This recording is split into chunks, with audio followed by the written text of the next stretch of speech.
जय Hind. NCERT series में आप सभी का स्वागत है। आज हम लोग देख रहे हैं अध्याय 2 आखेट खाद्य संग्रह से भोजन उत्पादन तक। आखेट खाद्य संग्रह से भोजन उत्पादन तक। देखिए, तुषार की रेल यात्रा। तुषार अपने एक रिश्तेदार की शादी में दिल्ली से चेन्नई जा रहा था। रेल में उसे खिड़की वाली सीट मिल गई, जहां से वह बाहर का नज़ारा देखने में मग्न हो गया।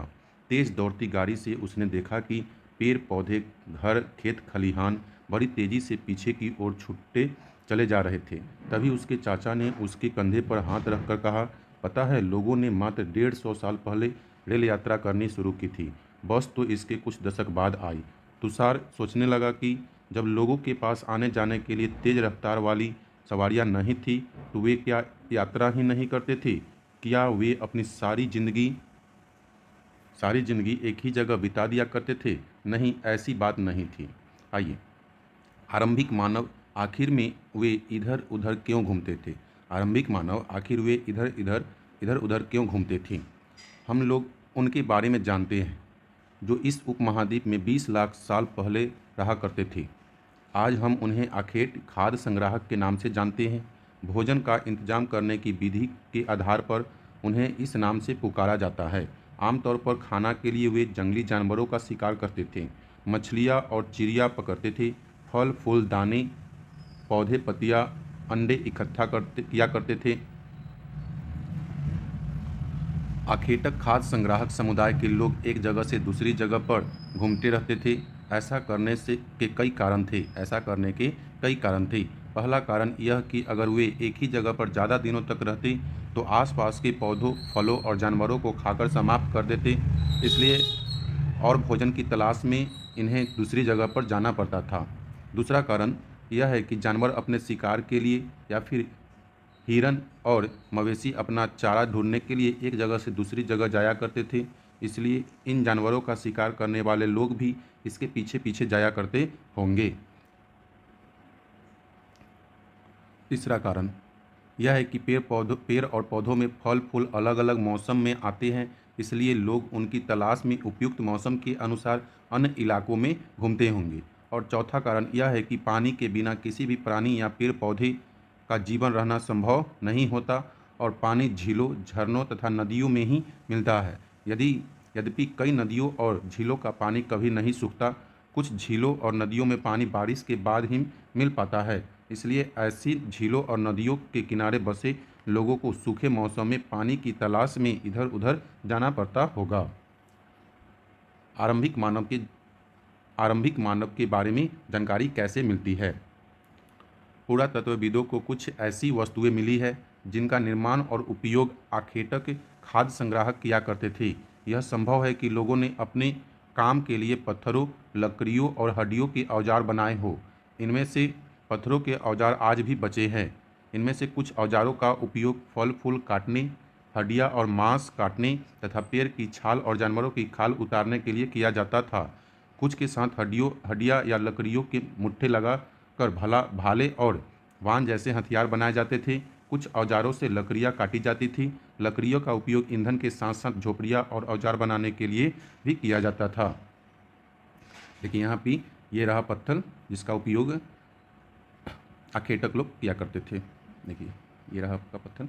आइए, रहने की जगह रहने की जगह निर्धारित करना। मानचित्र 2 में देखो, लाल त्रिकोण वाले स्थान वे पूरा स्थल है जहां पर आखेटक खाद्य संग्राहक के होने का प्रमाण मिले हैं। इसके अलावा भी और कई स्थानों पर आखेटक खाद्य संग्राहक रहते थे। मानचित्र में सिर्फ कुछ गिने चुने स्थान ही चिन्हित किए गए हैं। कई पूरा स्थल नदियाँ और झीलों के किनारे पाए गए हैं। देखिए, लाल यहाँ पे आपको यहाँ पे दिखा होगा, ये है ना। अब आइए, चूँकि पत्थर के उपकरण बहुत महत्वपूर्ण थे, इसलिए लोग ऐसी जगह ढूंढते थे जहां अच्छे पत्थर मिल सकें। देखिए, चित्रकला, शैल चित्रकला, इसमें हमें क्या पता चलता है? एक शैल चित्र, इस चित्र के बारे में बताओ। जिन गुफाओं में लोग रहते थे, उनमें कुछ की दीवार पर चित्र मिलते हैं। उनमें से कुछ की दीवारों पर चित्र मिलते हैं। इनमें से कुछ सुंदर उदाहरण मध्य प्रदेश और दक्षिणी उत्तर प्रदेश की गुफाओं से मिले हैं। इनमें जंगली जानवरों का बड़ी कुशलता से सजीव चित्रण किया गया है। देखिए यहाँ पे ये रहा पत्थर पे नक्काशी किया हुआ। आइए, पुरा स्थल। पुरा स्थल उस स्थान को कहते हैं जहाँ औजार, बर्तन और इमारतों जैसी वस्तुओं के अवशेष मिलते हैं। ऐसी वस्तुओं का निर्माण लोगों ने अपने काम के लिए किया था और बाद में वे उन्हें वहीं छोड़ गए।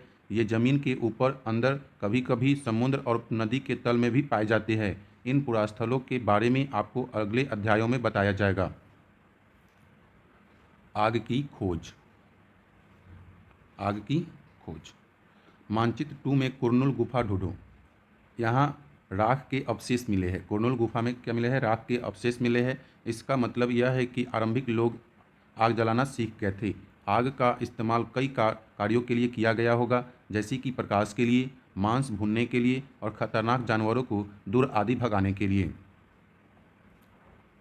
नाम और तिथियाँ। नाम और तिथियाँ। हम जिस काल के बारे में पढ़ रहे हैं, पुरातत्वविदों ने उनके बड़े बड़े नाम रखे हैं। आरंभिक काल को वे पूरा पाषाण काल कहते हैं। यह दो शब्द पूरा यानी प्राचीन और पाषाण यानी कि पत्थर से बना है। यह नाम पुरा स्थलों से प्राप्त पत्थर के औजारों के महत्व को बताता है। पूरा पाषाण काल 20 लाख साल पहले से 12,000 साल पहले के दौरान माना जाता है। इस काल को 3 भागों में विभाजित किया गया है: आरंभिक, मध्य एवं उत्तर पाषाण युग। मानव इतिहास की लगभग 99% कहानी इसी काल के दौरान घटित हुई। जिस काल में हमें पर्यावरणीय बदलाव मिलते हैं उसे मेसोलिथ यानी कि मध्य पाषाण युग कहते हैं। इसका समय लगभग 12,000 साल पहले से लेकर 10,000 साल पहले तक माना गया है। इस काल के पाषाण औजार आमतौर पर बहुत छोटे होते थे। इन्हें माइकोलिथ यानी कि लघु पाषाण काल कहा जाता है। प्रायः इन औजारों में हड्डियाँ या लकड़ियों के मुट्ठे लगे हंसिया और आरी जैसे औजार मिलते हैं। साथ साथ पूरा पाषाण युग वाले औजार भी इस दौरान बनाए जाते रहे। अगले युग की शुरुआत लगभग 10,000 साल पहले से होती है। इसे नवपाषाण युग कहा जाता है। नवपाषाण का क्या मतलब होता होगा? हमने कुछ स्थानों के नाम दिए हैं। अगले अध्याय में तुम ऐसे अनेक नाम मिलेंगे। अक्सर हम पुराने स्थलों के लिए उन नामों का प्रयोग करते हैं जो आज प्रचलित है, क्योंकि हमें ज्ञात नहीं है कि उस काल में इसके क्या नाम रहे होंगे। बदलती जलवायु। लगभग 12,000 साल पहले दुनिया की जलवायु में बड़े बदलाव आए और गर्मी बढ़ने लगी। इसके परिणाम स्वरूप कई क्षेत्रों में घास वाले मैदान बनने लगे। इससे हिरन, बारहसिंगा, भेड़, बकरी और गायों जैसे उन जानवरों की संख्या बढ़ी जो घास खाकर जिंदा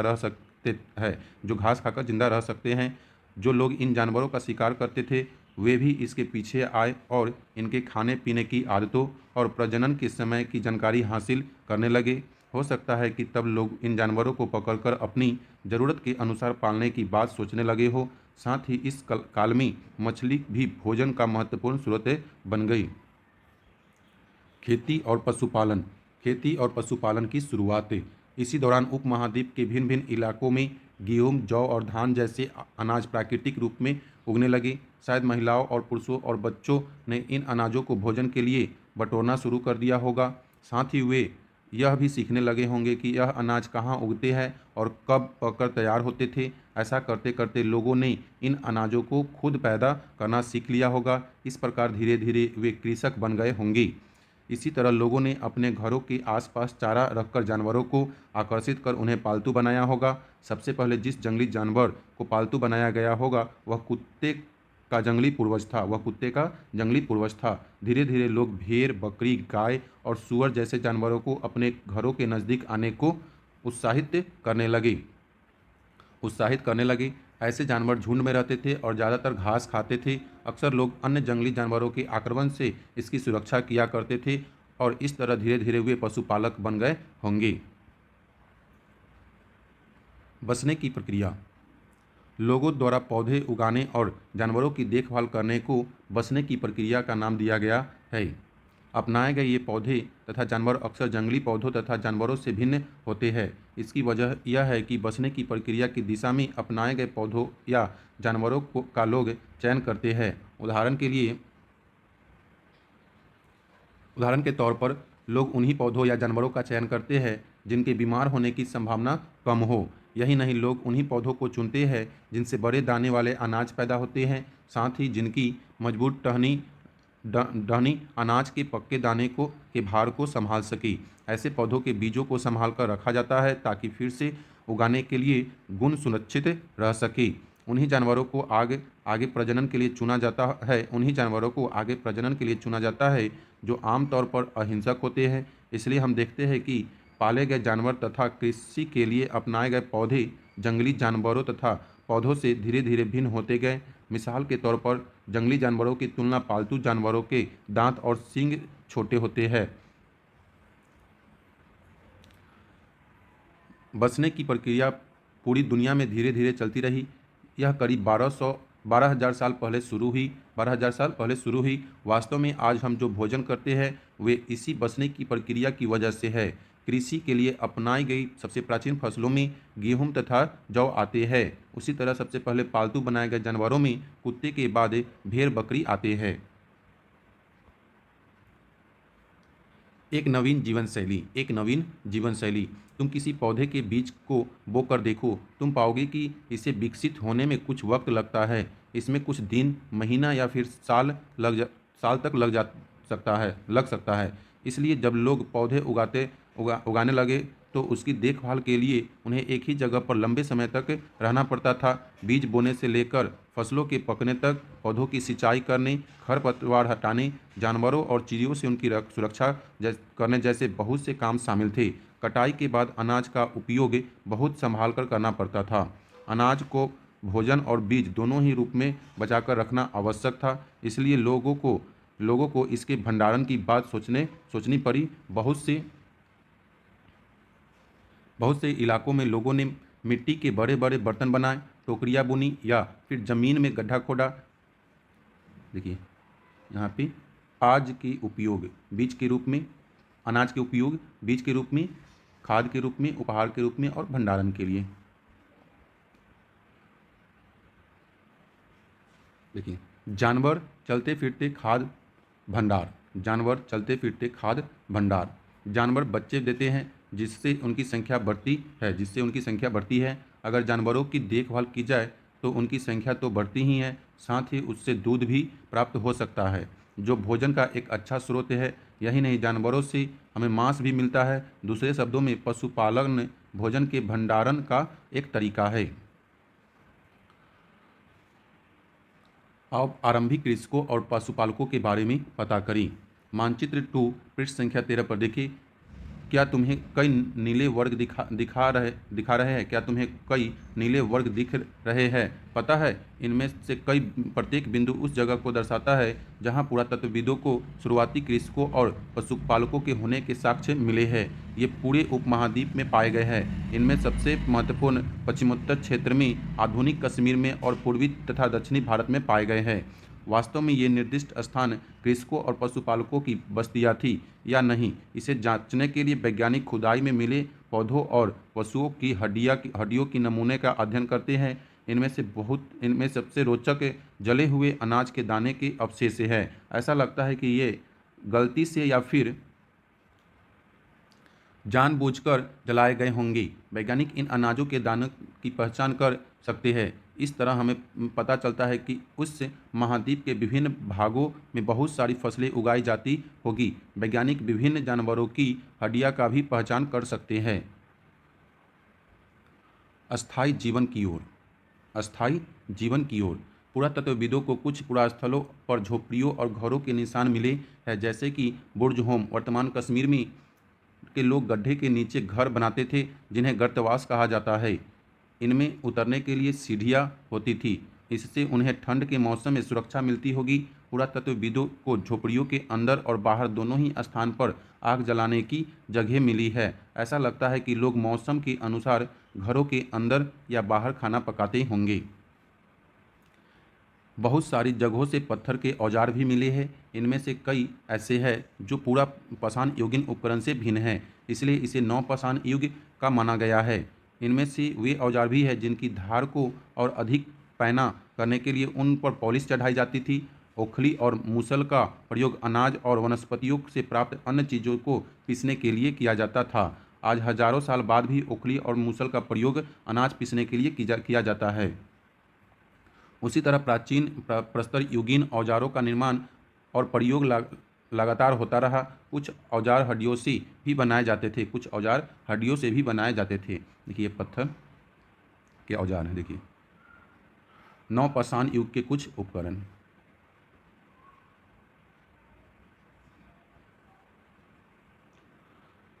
नवपाषाण युग के पुरास्थलों से कई प्रकार के मिट्टी के बर्तन मिले हैं। कभी कभी इन पर अलंकरण भी किया जाता था। पत्थरों का उपयोग चीज़ों को रखने के लिए किया जाता था। बर्तनों का उपयोग चीज़ों को रखने के लिए किया जाता था। धीरे धीरे लोग बर्तनों का प्रयोग खाना बनाने के लिए भी करने लगे। चावल, गेहूँ तथा दलहन जैसे अनाज और आहार का महत्वपूर्ण हिस्सा बन गए थे। इसके साथ साथ अब लोग कपड़े भी बुनने लगे थे। इसके लिए कपास जैसे आवश्यक पौधे उगाए जा सकते थे। क्या ये परिवर्तन हर जगह एक ही साथ आ गए होंगे? ऐसी बात नहीं है। एक तरफ जहाँ कई लोगों पर स्त्री पुरुष शिकार और भोजन संग्रह करने का काम करते रहे थे, वहीं अन्य लोगों ने हजारों सालों के दरमियान धीरे धीरे खेती और पशुपालकों को अपना लिया। बहुत जगह लोग मौसम के मुताबिक बदल बदल कर अपनी जीविका चलाया करते थे। मेहरगढ़ में मृत्यु, जीवन मृत्यु। मेहरगढ़ में जीवन और मृत्यु। मानचित्र 2 पृष्ठ संख्या 13 में मेहरगढ़ डुडू। यह ईरान जाने वाले सबसे महत्वपूर्ण रास्ते बोलन दर्रे के पास एक हरा भरा समतल स्थान है। मेहरगढ़ संभवतः वह स्थान है जहाँ के स्त्री पुरुषों ने इस इलाके में सबसे पहले जौ, गेहूँ उगाना और भेड़ बकरी पालना सीखा। यहाँ विभिन्न प्रकार के जानवरों की हड्डियाँ मिली है। इनमें हिरन तथा सुअर जैसे जंगली जानवरों तथा भेड़ और बकरियाँ की हड्डियाँ है। मेहरगढ़ में इसके अलावा चौकोर तथा आयताकार घरों के अवशेष भी मिले हैं। प्रत्येक घर में 4 या उससे ज़्यादा कमरे हैं, जिसमें से कुछ संभवतः भंडारण के काम आते होंगे। देखिए यहाँ पे ये मेहरगढ़ का किला, ये मेहरगढ़ का क्या मिला है, यहाँ पे चौकोर आकार का घर मिला है। देखिए मेहरगढ़ के घर का चित्र है। मेहरगढ़ के घर शायद ऐसे दिखते होंगे। तुम जिस घर को देख रहे हो उसके साथ घर की क्या समानता है? देखिए मृत्यु के बाद सामान्यतः मृतक के सगे संबंधी उसके प्रति सम्मान जताते हैं। लोगों की आस्था है कि मृत्यु के बाद भी जीवन होता है, इसलिए कब्रों में मृतकों के साथ कुछ सामान भी रखे जाते थे। मेहरगढ़ में ऐसी कई कब्रें मिली है। एक कब्र में एक मृतक के साथ एक बकरी को भी दफनाया गया है। संभवतः इसे परलोक में मृतक के खाने के लिए रखा गया होगा। देखिए यहाँ पे ये चित्र में दर्शाया गया है। अन्यत्र फ्रांस में गुफा में की गई चित्रकारी। अपने एटलस में फ्रांस ढूंढो। यह चित्र फ्रांस की एक गुफा का है। इस पूरा स्थल की खोज लगभग 100 साल पहले 4 स्कूली छात्रों ने की थी। इस तरह के चित्र लगभग 20,000 साल पहले से लेकर 10,000 साल पहले के बीच बनाए गए होंगे। इनमें कई जानवरों के चित्र हैं, जिसमें जंगली घोड़े, गाय, भैंस, गैंडा, रेनडियर, बारहसिंगा और सूअरों को गहरे चमकीले रंगों से चित्रित किया गया है। इन रंगों को लौह अयस्क और चारकोल जैसे खनिज पदार्थों से बनाया जाता था। यह संभव है कि इन चित्रों को उत्सवों के अवसर पर बनाया जाता था या फिर इन्हें शिकारियों द्वारा शिकार पर निकलने से पहले कुछ अनुष्ठानों के लिए बनाया जाता होगा। देखिए यहाँ पे ये चित्र मिला है फ्रांस की गुफा से।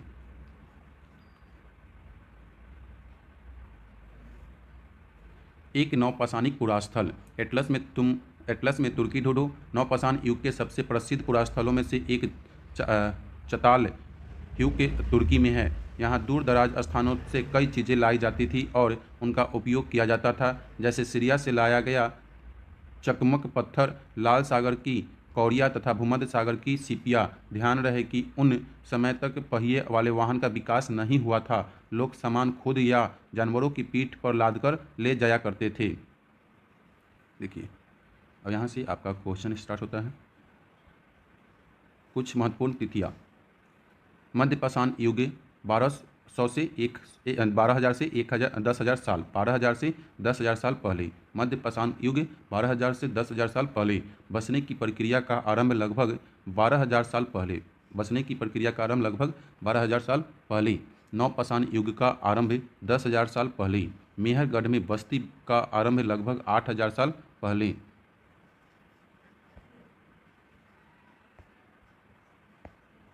तो आज का क्लास हम लोग यहीं पे एंड करते हैं, फिर मिलते हैं अगले टॉपिक में, अगले अध्याय में। जय हिंद दोस्तों।